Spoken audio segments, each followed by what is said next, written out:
mbokki téléspectateur Public TV ñoo ngi leen di nuyu di leen dalal ci seen émission sa xalaat comme ñu ngi koy defee saa su ne tey ñu fekk si ndaanaan bu mag doon aussi journaliste bi ñu ràññee ci dëkk bi mu doon El Hadji Malick Thiandoum ñu ngi lay nuyu bàyyi la nga nuyoon téléspectateur Public TV. waaw Maimouna maa ngi lay fay di nuyu téléspectateur Public TV. di am mbégte lool ci émission bi nga xam ne tànn ngeen ma. muy ñu fas yéene ci wax lu nga xam ne moom la ñu xalaat. tey ñaan yàlla lu ñu fi wax rek bon mu jëriñ askan bi parce que mébétu émission bi rek. mooy taataan xelu ñu nga xam ne yaakaar nga ne. mën nañ la indil dara ci sa émission muy lu ñuy wax la plus-value.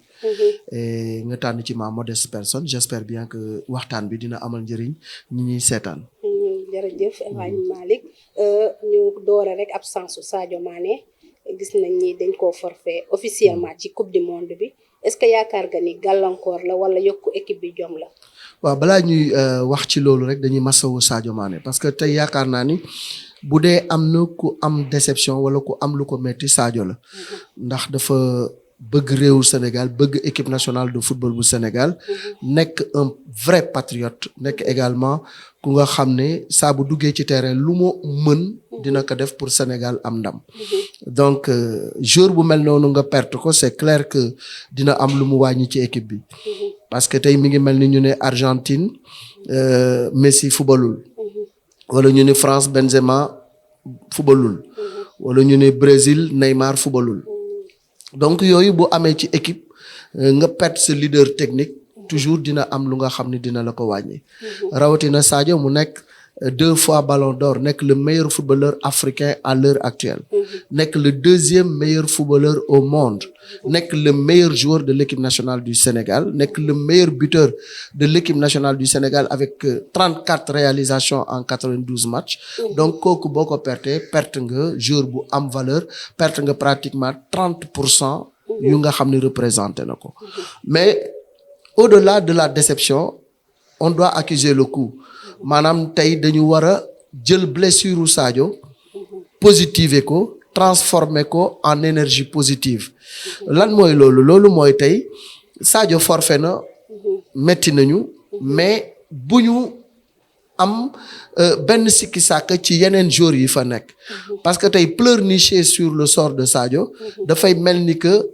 xëy na gëmuñu ñeneen ñi alors qu'on a des joueurs de classe mondiale dans tous les compartiments de jeu tey li Sadio ñëwul ñoom dañu ko jël positiver ko ne attention Sadio monsieur plus ñëwul mais tey kenn ku ci nekk da nga war a jouer pour Sadio. est-ce que yaakaaroon ni joueurs yooyu ñoom ñëpp ci kaw Sadio Mané la ñu tegu woon. non Sadio le football est un jeu collectif te dans ce jeu collectif dafay am xëy na ñu nga xam ne ay éléments catalyseurs lañu mooy nekk joueurs yu nga xam ne tey ñoom ñooy les leaders techniques ñooy porter l'équipe vers le haut dañuy wax ni le football est un jeu collectif et c'est la maîtrise collective qui constitue le paysage d'ensemble du football la rupture individuelle dafay apporter différence dafay apporter plus-value ci équipe bi mais bu fekkee ni amuloo rupture individuelle boobu doole jëm la doon indil da nga koy dëxëñ ci li nga xam ne mooy les bases et les fondamentaux du football mooy le collectif tey loolu dafay gën a dooleel collectif bi parce que dañuy wax ne attention Sadio nekku fi plus bi mu doon apporter tey kenn ku nekk ci ñun da nga war a multiplier wu par 2 pour wane ni war nañu mun a def lu ëpp lu Sadio doon def kon man jàpp naa ni joueurs yi dañuy jouer pour Sadio dañuy jouer pour le maillot national mais kenn ku ci nekk ci ñoom am nga valeur bu la war a permettre nga transcender wu ba wane sa bopp bu ñu fàtte ni en 2002 dañu war a football ak Suède ñu perte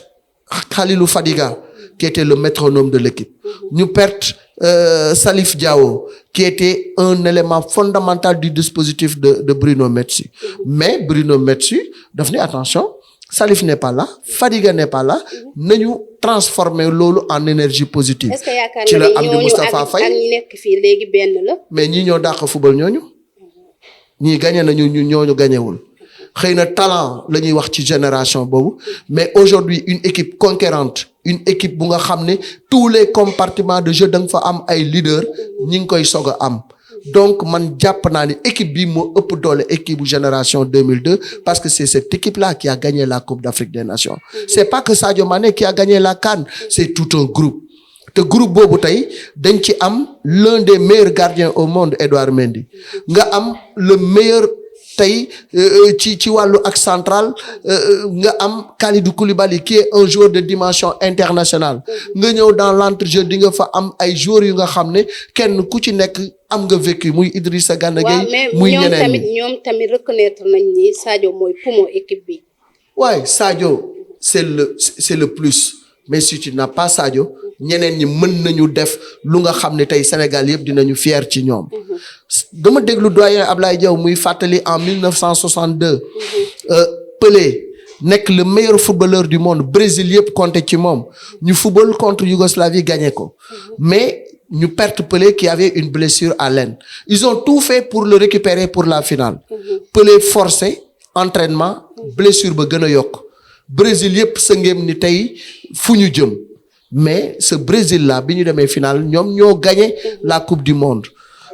donc tey man jàpp naa ni Sadio manqué ci équipe bi c'est vrai mais ne parlons plus de Sadio. Sadio n'est pas là les joueurs yi fa nekk mën nañu def différence man gëm naa ni tey équipe nationale bi dinañu am yeneen révélation gëm naa ni tey ku ci mel ni Crépin war na mën a transcender wu ku ci mel ni Ismaïla Sarr war na mën a transcender wu yeneen joueurs yi fa nekk war nañu mën a wone seen bopp on a une équipe on n'a pas un seul joueur Sadio n'est pas là mais les autres peuvent faire le job et ils vont le faire. waaw naka la Aliou Cissé war a def sans Sadio Mané ak kii di Saliou Ciss ci aile gauche bi. oui boo amul Sadio da ngay tey defar équipe bu nga xam ne tu vas miser sur le collectif tu vas miser sur la solidarité aujourd'hui dans les buts da ngay am ni ma ko waxee léegi Edouard Mendy Edouard dañu am lu ko gën yeneen équipe yi dañu am ku ko gën nga ñëw en défense centrale di nga am Kalidou Koulibaly di nga am Abdou Diallo dans l'axe central à droite di nga am Sabaly à gauche mën nga am Fodé Ballo-Touré mën nga am Jackson donc ça veut dire que au change on ne perd pas grand chose ci absence su Saliou Ciss wala absence su Sadio Mané am na lu muy wàññi ci équipe bi mais am nañu ay joueurs de qualité dans tous les compartiments de jeu boo ñëwee au milieu de terrain Pathé Ciss le frère de Saliou Ciss xale boobu il a éclaboussé de son talent ci biñ ko mujjee woo wane na boppam boo demee tey équipe am en Espagne c'est un leader incontesté dafa jël waa Barça def leen ci poche football jël waa Real de Madrid def leen ci poche football c'est un joueur de classe mondiale nga am fa Idrissa Gana Gueye qui est aujourd'hui un joueur également de classe mondiale mën nga fa am Krépin Diatta mën nga fa am yeneen joueurs yu nga xam ne Iliman Ndiaye on ne parle pas de lui mais c'est un garçon pétri de qualité qui peut faire la différence donc tey am nañu ay joueurs yu mën a transcender wu yu mën a gagner Hollande mën a gagner keneen. waaw est-ce que yaakaaroon ni Aliou Cissé mënoon na woo kii di Saliou Ciss sans que mu am club parce que gis nañ ni Coupe d'Afrique bi performance yi nga xamante ni defoon nañ ko. Saliou on a mal tous pour lui mais loolu c'est derrière nous parce que aussi il y a des principes fondamentaux en football un joueur qui ne compétit pas un joueur qui n'a pas de club bu ko Aliou Cissé woowee fan la koy teg c'est-à-dire il faut que ñun Sénégalais ñu bàyyi di dox ci émotion di dox ci sentiment en football il y a des bases mooy le temps de jeu mooy ki nga xam ni dafa am club di compétir Saliou Ciss li ko dal metti na ñëpp mais man damay blâmer d'abord ñi nga xam ni ñoom ñoo ko yor tu ne peux pas avoir le meilleur latéral d'Afrique muy chômer ba heure bi Saliou devait avoir un club en ce moment bu amul club mu xam ni dañu nekk ci année charnière jëm ci coupe du monde bu ko neexoon mënoon na signer jàmbaar pour 6 mois mu am compétition mu yombalal liggéey bi Aliou Cissé pour mu mën ko convoquer mais bu ko Aliou Cissé convoquer fan la koy teg nañu bàyyi sentiment yi un joueur qui n'a pas de club mënoo ko jël di ko dugal te yeneen joueur am club du football.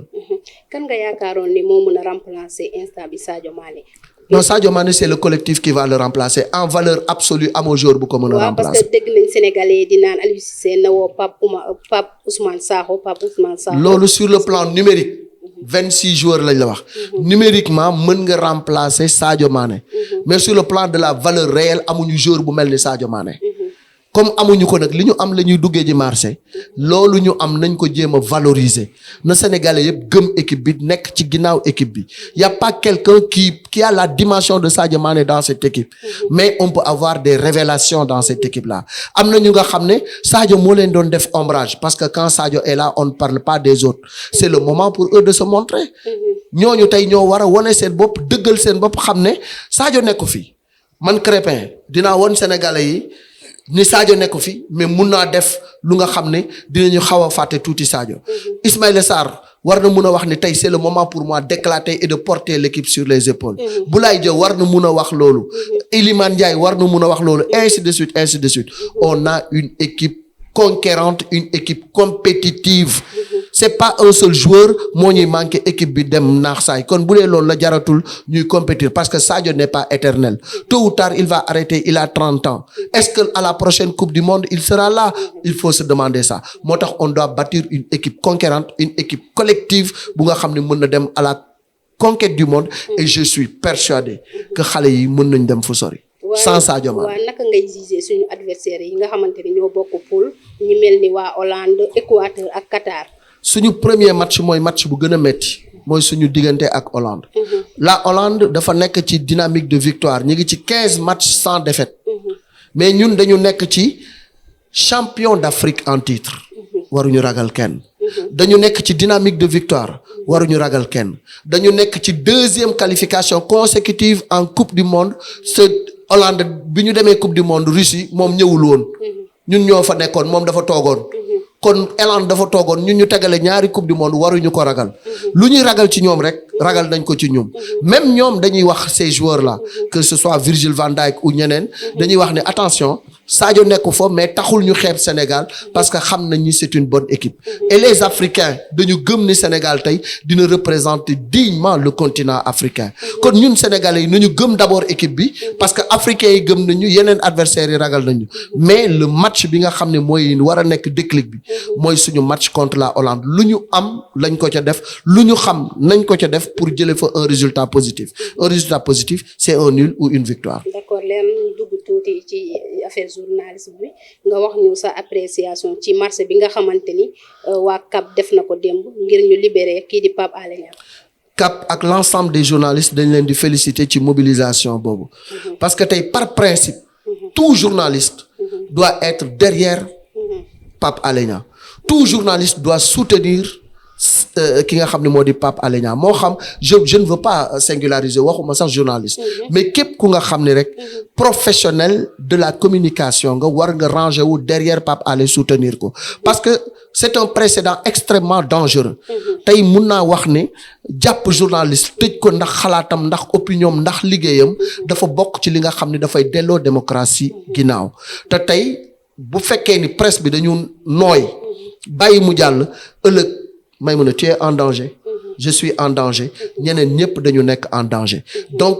on ne peut pas accepter que la presse soit bâillonnée on ne peut pas accepter que la presse ñu leen di jël di leen noot di leen bunduxataal. waaw est-ce que Pape Alé amoon na droit di divulguer secret de défense. ban secret parce que loolu lañ koy toppee à ce que je xoolal man dugguma ci ay détails ay secret de défense ak lu ma xamul. ban secret de défense le Pape Alé trahir. secret de défense est-ce que nit ñi xam nañu mooy lan.